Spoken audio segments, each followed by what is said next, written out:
Salam mehriban adamlar, yurdumuzda ve dünyadaki täzelikler bilen tanıştırýan Türkmen portaly hepdäniň täzelikleri. Türkmen portaly hepdäniň täzelikleriniň şu tanyna. Türkmenistanyň prezidenti Yaponiya iş taparyny amala aşyrdy. Türkmenistanyň mejlisi bir näçe täze kanunlary kabul etdi. Türkmen halkynyň milli lideri Arkadaş şäherine iş taparyny amala aşyrdy. Haýyrta Hawat gadnasynyň bejeriş işleri boýunça vitse-prezidenti Ahal welaýatynyň bir näçe lukmançylyk edaralaryna baryp gördi. Türkmenistan we Saud Arabistany hyzmatdaşlygy giňeltmek mümkinçiliklerini ara alyp maslahatlaşdy. Arkada futbol kluby AFK-nyň çağırış ligasynyň finalyna çykdy we beýlek habarlar.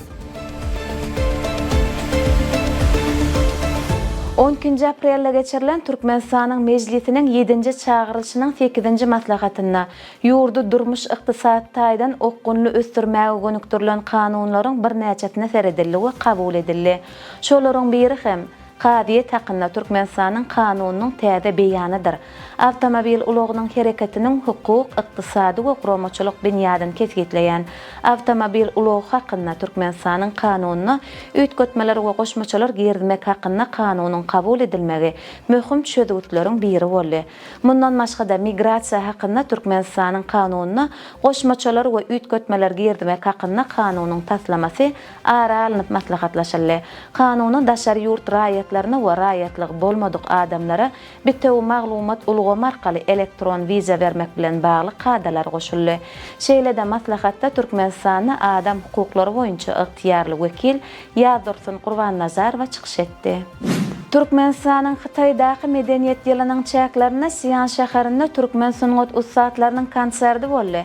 Çäranyň dowamynda tomoşaçylar Türkmen halkynyň milli aýdym sazlaryndan hemde tanslarynyň öz bolşly lezzet aldylar. Şensi welaýatynyň häkiminiň orunmasary Süýümin Feýin bellemegine görä, bu çäre Türkmenistan bilen medeniýet, sungat, siýahatçylyk we beýleki ugurlar boýunça amaly hyzmatdaşlygy giňeltmegen täze başlangyç nokady hökmüne garalyp bilinär. 13-15 aprelde Türkmenistanyň prezidenti Serdar Berdimuhammedow Yaponiýa iş saparyny amala aşyrdy. Saparyň dowamynda prezident Serdar Berdimuhammedow 14 aprelde Osaka şäherine geçirilen Expo 2025 bütün dünýä sergisiniň çägine guralan Türkmenistanyň milli güni münasibetli dabara gatnaşyp bu ýerde söz sözledi hemde milli pavilyonyň toý bagyny kesdi. Saparyň çäklerine döwlet başçyny 15 aprelde Yaponiýanyň imperatory Naruhito bilen duşdy. Imperator Naruhito Osaka şäherine geçirilen Expo 2025 bütün dünýä sergisine Türkmenistanyň gatnaşmagyna ýokary baha berdi we ýurdun ösüşiň ähli ugurlaryna gazanan üstünliklerini belläp geçdi. Saparyň çäklerinde Yaponiýanyň premier ministri Shigeru Ishiba bilen gepleşikler geçirildi. Onuň dowamyna iki taraplaryň hyzmatdaşlygyň esasy ugurlary ara alynyp maslahatlaşyldy. Prezident Serdar Berdimuhammedow Yaponiýanyň hökümetiniň ýol başçysyny Türkmenistanyň hemişelik bitaraplygynyň 30 ýyllygy münasibetli 12 dekabrda Aşgabat şäherine geçirilmegi meýilleşdirilýän halkara parahaçylyk we ynançmak forumuna gatnaşmaga çağırdy. Şeýle hem Türkmenistanyň prezidenti Yaponiýanyň halkara hyzmatdaşlyk bankynyň başlygy Hayashi Nobumitsu bilen duşup özara gatnaşyklary puwtalandyrmagyň meselelerini ara alyp maslahatlaşdy. Yaponiýanyň iş ogur toporlarynyň wekilleri bilen geçirilen duşuk saparyň möhüm bölegini emele getirdi. Oňa Mitsubishi Corporation, Sumitomo Corporation, Komatsu Limited, Kawasaki Heavy Industries ýeri kompaniýalarynyň ýolbaşçylary gatnaşdylar.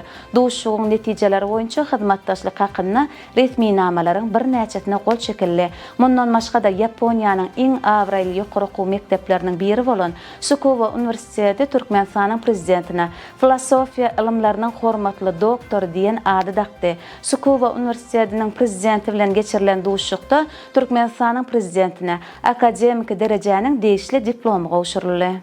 Birleşen Milletler Guramasynyň Baş Assambleýasynyň 79-njy sessiýasynyň 63-nji plenar mejlisinde Birleşen Milletler Guramasynyň deňde çykalgasy bolmadyk ösüp barýan döwletler boýunça 3-nji maslahatyny geçirmegiň tertibine goşmaça maglumat atly kararnama kabul edildi.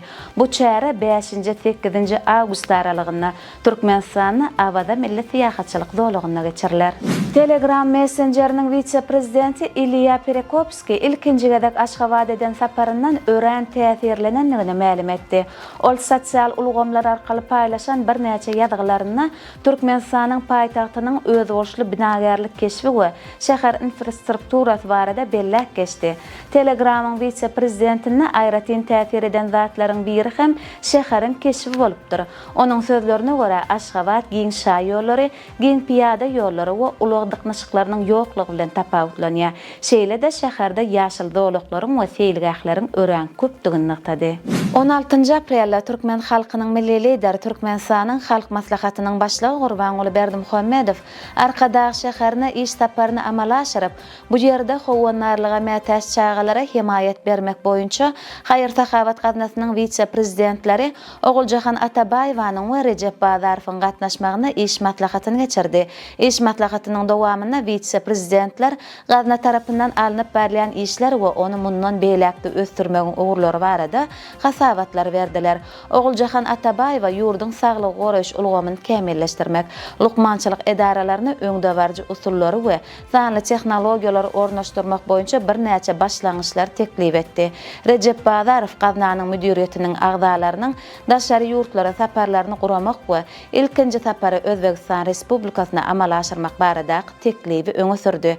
Gurbanuly Berdimuhammedow bu teklibi oňlap, halkara hyzmatdaşlygynyň we tejribe alşmagyň ähmiýetini ünsü çekdi. 16 aprelde Gurbanuly Berdimuhammedow adyna howanarlyga mätäş çağalara himayet bermek boýunça Haýyr-Sahabat gaznasynyň bejerişi işleri boýunça vitse-prezidenti Oguljahan Atabaýewa Ahal welaýaty boýunça iş saparyny amala aşyryp, çağalary bejermäge we olaryň saglygyny dikeltmäge ýürütüleşen lukmançylyk edaralarynyň bir näçetine barıp gördü. Saparyň dowamyna Oguljahan Atabaýewa welaýatyň saglygy dikeldiş okuw terbiýeçilik toplumyna, Köpügürli hastahanasyna hemde enäniň we çağanyň saglygyny goraýyş merkezine alınıp berilýän işler bilen tanışdy. Mümkinçiligi çäkli bolan çağalaryň saglygyny dikeltmegen häzirki zaman usullaryna we olaryň sağlaşykly ösmek üçin zerur şertleri döretmäge aýratyn üns çekildi. 17 aprelde Türkmenistanyň prezidenti Serdar Berdimuhammedow Saud Arabistany paşalygynyň Türkmenistana täze bellenen adatdan daşary we dowluk tiýarly ilçisi Amer bin Ali al-Şehrini kabul etdi. İlçi döwlet başçysyna ynanç hatyny gowşurdy.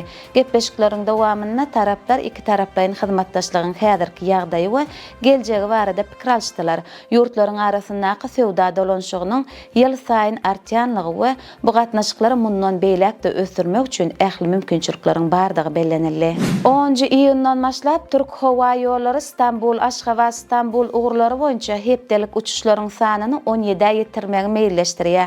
Bu barada Türkiýanyň syýahatçylyk hepdeligine başlanan çärede Türkiýanyň Türkmenistanaky elçisi Ahmet Demirok belledi. Diplomatyň bellemegine görä şu ýylyň 1 apreline çenli uçuşlaryň sanyny hepdede 11-den 14-e çenli artdyryldy. Elçi syýahatçylyk ugry hökmüne türkmen raýatlarynyň Türkiýe bolan gydyklanmalarynyň artýanlygyny aýtdy. Türkmenistanyň prezidenti Serdar Berdimuhammedow sanly ulgam arkaly ministrler kabinetiniň nowatdaky mejlisini geçirdi. Mejlisde döwlet durmuşyna degişli bir näçe meselelere garaldy. Ilki bilen mejlisiň başlygy Gulmanowa milli parlamentiň alyp barýan işleri, hususan 12 aprelde geçirilen meclisin 7. çağrılışının 8. maslahatynyň netijeleri barada maglumat berdi. Soňra vice-premierler hemde ministrler kabinetiniň ýanynaky ulug we kommunikasiýalar agentliginiň baş direktory gözegçilik edýän düzümlerini alınıp berilýän işler barada hasabatlar berdiler. Döwlet başçysyny hasabatlar dinläp, ykdysadyýatyň pudoklaryny ösdürmek ugrundaky wezipeler bilen baglanykda degişli ýol başçylara anyk tapşyryklar berdi. Dünya täzelikleri. Londonyň Padşalyk Kollejinyň alymlary ilkinji gedek laboratoriýa şertlerini adam diýişlerini üstünlikle sürdüler. Innowasion tehnologiýa hasanyň öz öýjüklerinden diýişler döretmäge mümkinçilik berýär.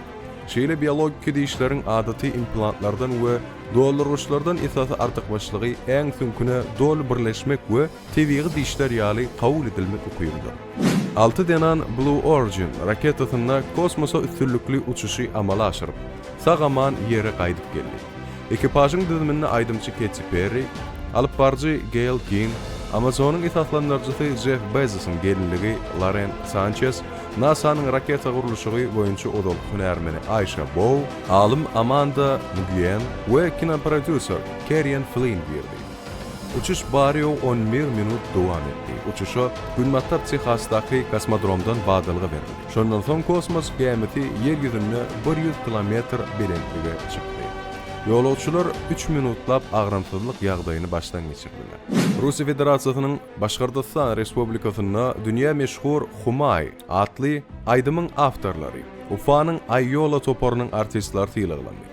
Ýagny Renat Ramazanov, Başgordistan Respublikasynyň halk artisti, Ruslan we Adel Şaýhytdinowlar Başgordistan Respublikasynyň at gazanan artistlary diýen ady münasip boldy. Mart aýyna çykan Humay aýdymy 100 millionlarça adam dinledi we oňa ünsenidem eýtilerildi.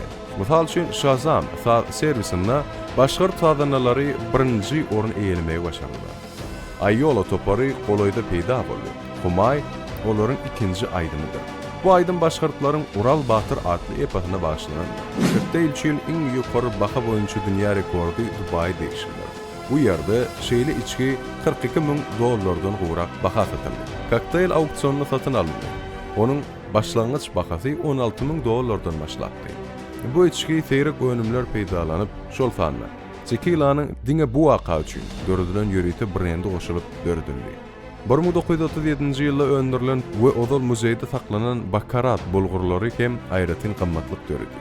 Restoranyň wekili bu bulgurlaryň Parijden ýörüýte getirilenini we odal ulanylmagyny aýtdy. Bagtly müşteri olary ýadygärlik sowga dökmeli. Şol gün Dubaýda bahasy $3,000 gowrak alkogolsiz kokteyl kemdirildi. Onuň düzüminde ter klüpa, narpa, nar şiresi, deňiz dudy we ip bolýan 24 karatlyk altyn bar. İçkinin ýany bilen iýilýän, altyn bilen bezilen ajaýyp iýmitler berdi. Ýewropa Birleşigi sürüjülük şahadatnamasyny bermegiň täzelenen düzgünlerini kabul etdi. Esasy täzelik raýatlaryň ykjam enjamlaryna saklap bilmek üçin sanly şahadatnamanyň giýerilmegi bolar. Elektron sürüjülük şahadatnamalary 2030-njy ýylda çeldi Ýewropa Birleşiginiň ähli ýaşaýjylar üçin elýeterli etmek gödüňünde tutulýar. Sanly sürüjülük şahadatnamalary Ýewropa Birleşigini agda ähli ýurtlarda resmi taýdan ikrar ediler. Raýatlar adaty plastik şahadatnamalaryny hem alyp biler. Iki görnüşiň hem hereket edýän möhleti 15 ýyl bolar.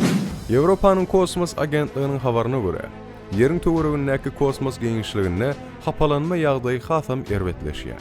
Häzirki wagtda ýeriň aşaky orbitasynda ýerden 160-dan 2000 kilometr çenli belentlikde adından 6600 tonna kosmos galynlylary bar. Bir ýyl odal bu görkezji 6000 tonna töwereg bolupdy. Meseleniň çat ötýänligini gördük. Bilermeler kosmos galynlylarynyň işleýän hemralara çynlyky howp galýanlygyny bildirdi. Sport täzelikleri.